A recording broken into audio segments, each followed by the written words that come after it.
how to fix call recording option not showing on Samsung. The call recording option will only show up on your Samsung devices if Samsung has rolled out an update for call recording, and that if call recording is legal in your region. So in some region call recording is not legal. That is why Samsung won't push the update which will allow you to have call recording.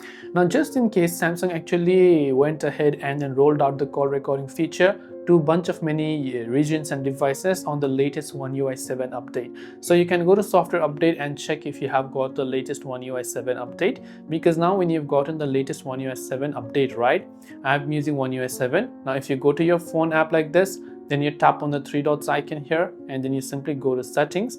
Then you'll find the option that says record calls. So on the latest update, Samsung has actually rolled out this feature to many different devices. So you want to make sure, and not all Samsung devices will have this, like the budget series especially, they might not be able to get the record call feature, and only the flagship might be able to get it. But either way, you can just try to check. Other than that, there is no way to record calls, or Samsung is not giving you, then in other ways will also not work.